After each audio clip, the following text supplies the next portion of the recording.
അമ്മേ 3 ന്യൂസ് പേപ്പറും വായിച്ചു കഴിഞ്ഞോ? ഒരു ന്യൂസ് പോലും വിടല്ലേ. അമ്മേ അച്ചു എഴുന്നേറ്റോ? എവിടെ? ഇപ്പോഴും നല്ല ഉറക്കമാ.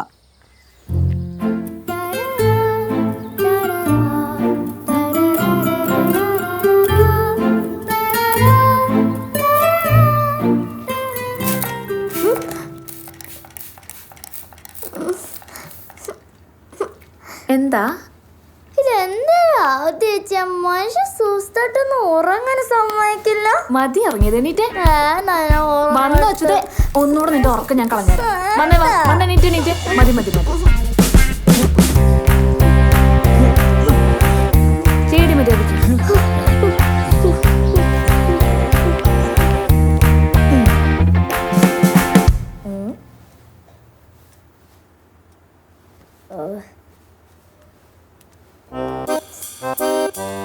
നോക്കട്ടെ. ഈ കമ്മല് വേണ്ട. എന്റെ ഇഷ്ടത്തിന് ഞാൻ എന്തെങ്കിലും ചെയ്തോട്ടെ. ഞാൻ പറയണ കേക്കച്ചു. ഇത് കൊള്ളില്ല. ഇതാ നല്ലത്. ഈ മുടി മാറ്റാം നമുക്ക്. വേണ്ട. നസീബണ്ണ അച്ചു നല്ലത്.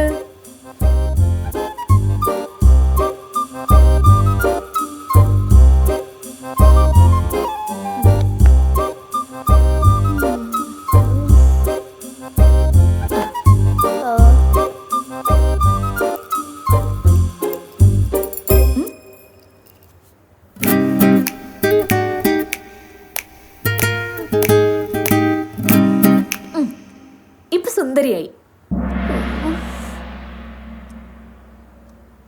ഈ പുട്ട് നല്ല സോഫ്റ്റ് അല്ലേ? അതെ അതെ നന്നായിട്ടുണ്ട്. പഞ്ഞി പോലെ അല്ലല്ലോ. നീ പുട്ടുണ്ടാക്കിയ ഒരു പ്രത്യേക ടേസ്റ്റ് ആയിരുന്നു. ആണോ ഏട്ടാ? പിന്നെ പോടുന്നു അപ്പോഴെങ്ങനത്തെ ചൂടെ കഴിക്കേട്ടാ. യോ പോരാ. ഇന്നത്തെ കടലക്കറി തീരെ പോരാ. Very bad. ശരിയാ. ലീലാമ്മച്ചി ഉണ്ടാക്കണതിന്റെ അത്രയും ടേസ്റ്റ് പോരാ. ലീലാമ്മച്ചി ഉണ്ടാക്കുന്ന കറിയൊക്കെ എന്നാ മോളെ മോശമായിരിക്കുന്നു. അതാണ്. ഞാനും അത് പറയാൻ തുടങ്ങുമായിരുന്നു. കറിക്ക് എന്തോ ഒരു കുഴപ്പമില്ലല്ലോ. ഒരു കുഴപ്പമില്ല. കഴിച്ച് കഴിച്ച് വരുമ്പം ടേസ്റ്റ് ആയിട്ട് വരുന്നുണ്ട്. ഒന്ന് കഴിച്ചു നോക്കിയാ. ഇതെന്ത് ടെക്നിക്കാണ് ഇത്? കൊള്ളാം. ഇതൊക്കെ എങ്ങനെ പറ്റുന്നുണ്ട് നിനക്ക്? സമ്മതിക്കണം കേട്ടോ നിന്നെ. അച്ഛാ എന്തിനാ അമ്മ എങ്ങനെ പേടിക്കണേ? പേടിയോ? എനിക്കോ? ആ ഒന്ന് പോടിയോ. എന്റെ പൊന്നു മോളെ, ഇത് ഇന്നും ഇന്നലെ ഒന്നും തുടങ്ങിയതല്ല.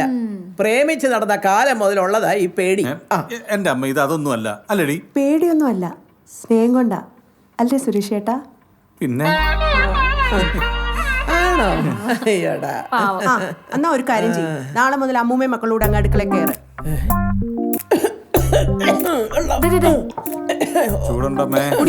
നന്നായിട്ട് കുടിക്ക. എരിയും. ഇത് പറയുമ്പോ എല്ലാവർക്കും എരിയും. അതെ, എനിക്കൊരു കാര്യം പറയാനുണ്ട്. എനിക്കിവിടെ ഒരു സ്വാതന്ത്ര്യം വേണം. സ്വാതന്ത്ര്യോ? സ്വാതന്ത്ര്യോ? മോള് എന്താ ഉദ്ദേശിച്ചത്? കേട്ടിട്ടില്ലേ? സ്വാതന്ത്ര്യം, ഫ്രീഡം. കുറച്ചൊക്കെ എന്റെ അഭിപ്രായത്തിന് വില തരണം. പക്ഷെ നിങ്ങൾ അങ്ങനാണോ? എന്റെ സകല കാര്യം തീരുമാനിക്കുന്ന ആദ്യം ചെയ്യാം. എന്റെ ഡ്രസ്സും എന്റെ ഹെയർ സ്റ്റൈലും ഒക്കെ എന്റെ ഇഷ്ടാ, അല്ലാതെ ആദ്യച്ചിട്ട് ഇഷ്ടമല്ല. അതുകൊണ്ട് ആദ്യച്ചിട്ട് കയ്യിൽ നിന്ന് എനിക്ക് ഉറപ്പായിട്ട് ഫ്രീഡം വേണം. എടി കുഞ്ഞു കാന്താരി, ഈ ഇരിക്കുന്ന ആദ്യേച്ചി നിന്റെ ചേച്ചിയല്ലേ? അപ്പൊ കുറച്ച് ശ്രദ്ധയൊക്കെ കൂടും മക്കളെ. അത് സ്വാഭാവികം. അവളുടെ ഒരു സ്വാതന്ത്ര്യം. എടി, നിന്റെ വർത്തമാനം കേട്ടതൊന്നും നിനക്ക് 10-35 വയസ്സായിന്ന്. ആകെ ഇച്ചിരിയല്ലേ ഉള്ളൂ. പ്രായത്തിനനുസരിച്ച് സംസാരിച്ച് പഠിക്കാതെ. എന്നിട്ട് ഞാൻ ആലോചിക്കാം നിനക്ക് സ്വാതന്ത്ര്യം തരണോ വേണ്ടയോ കേട്ടോ. മോളെ, ചേച്ചി സ്നേഹം കൊണ്ട് ചെയ്യുന്നതല്ലേ, സാരമില്ല, മോള് കഴിക്കും. സ്നേഹമൊന്നും അല്ല അച്ഛാ, കുശുമ്പ്. ഞാൻ നല്ലോണം ഡ്രസ് ചെയ്താ ചേച്ചിയുടെ ഗ്ലാമർ അങ്ങ് പോ. എനിക്ക് സൗന്ദര്യം കൂടിപ്പോയി. അതെന്റെ കുഴപ്പമല്ലല്ലോ. ഒരിക്കലും അല്ല.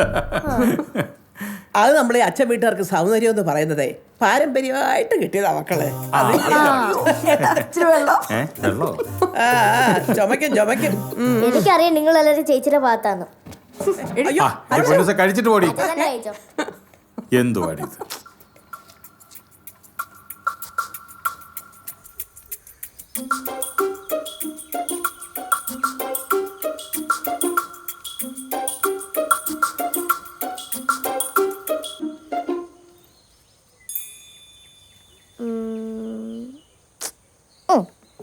Achu white shoes.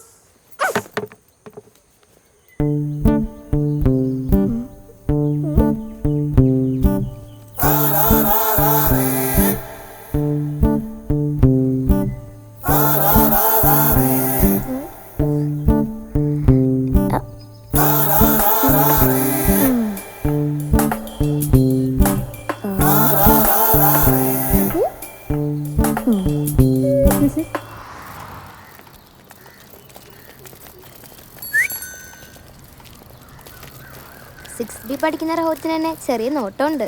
അയ്യേ നിന്നെയോ? അതെന്താടാ, സുന്ദരി പിള്ളേരെ നോക്കാൻ എല്ലായിടത്തും ആള് വേണം. അശ്വയ്ക്ക് എന്ത് പറ്റി? ഇന്നൊരു മൂടില്ലല്ലോ. ആദ്യച്ചായിട്ട് രാവിലെ തന്നെ ഉടക്കിയിട്ടുണ്ടാവും, അതാണല്ലോ പതിവ്. എനിക്ക് മടുത്തു. ആദ്യച്ച് കാരണം ഇപ്പൊ ഒരു ഫ്രീഡും ഇല്ല. ഇതിനെ ആരോടെങ്കിലും എന്തെങ്കിലും പറഞ്ഞാലോ അപ്പനാ കൊച്ചുകുട്ടി.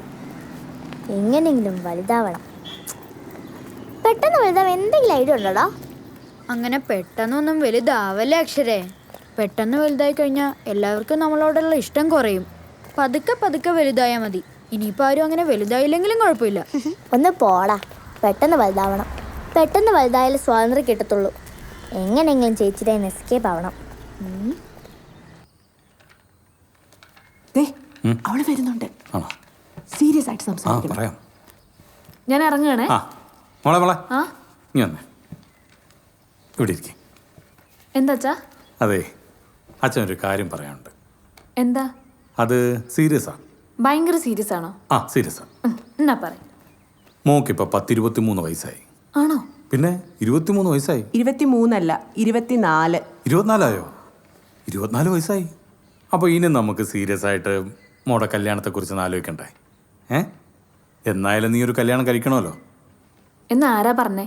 കല്യാണം കഴിച്ചില്ലെങ്കിൽ ഒരു കുഴപ്പമില്ല. ഡീ, പ്രായമായി കഴിഞ്ഞാൽ മൂത്ത് നരച്ചുള്ള ചെറുക്കന്മാരെ കിട്ടും, അത്രേ ഉള്ളൂ. ആ അതല്ല മോളെ, ഈ 24 വയസ്സിൽ നിന്റെ കല്യാണം കഴിഞ്ഞില്ലെങ്കിൽ പിന്നെ ഒരു 40 വയസ്സിൽ നിനക്ക് മാലയോഗം ഉള്ളൂ. ഒരു ജോത്സ്യൻ അച്ഛനോട് പറഞ്ഞതാ. എന്റെ അച്ഛതൊക്കെ ജോത്സ്യന്മാര് ചുമ്മാ പറയണതാ. അതൊക്കെ കേട്ട് വിശ്വസിക്കുന്ന ഓരോ പൊട്ടന്മാരും. നീ പൊട്ടെന്ന് ഉദ്ദേശിച്ച എന്നെ അല്ലല്ലോ. ഞാൻ അങ്ങനെയൊന്നും ഉദ്ദേശിച്ചിട്ടില്ല. നീ അച്ഛൻ അങ്ങനെ തോന്നിയിട്ടുണ്ടെങ്കിൽ ഞാനിപ്പോ എന്ത് ചെയ്യാനാ? അച്ഛനെ പൊട്ടാന്ന് വിളിച്ചോടി. എന്തോ കല്യാണം കഴിക്കേണ്ടത് അവള്, അതെപ്പ വേണമെന്ന് തീരുമാനിക്കേണ്ടതും അവള്. മോളെ, ഇക്കാര്യത്തിൽ നീ ഒരാളിന്റെ അഭിപ്രായം കേൾക്കാൻ നിൽക്കണ്ട. ഇത് നിന്റെ സ്വാതന്ത്ര്യമാണ്, മനസ്സിലായല്ലോ? ആ ലീലാമ്മച്ചി പറഞ്ഞത് കേട്ടല്ലോ, പോരെ? പിന്നെ അമ്മ പറയുന്ന പോലെ അങ്ങ് പോട്ടല്ലേ. അമ്മേ, എനിക്ക് കുറച്ച് സമയം എന്തായോ? പറ്റി ചെക്കനെ കിട്ടുമെന്ന് ഞാനൊന്ന് നോക്കട്ടെ. പോയിട്ട് വരെ. പോയിട്ട് വാ മോളെ. ബൈ മോളെ. ടാറ്റാ. ഇന്ന് എൻ്റെ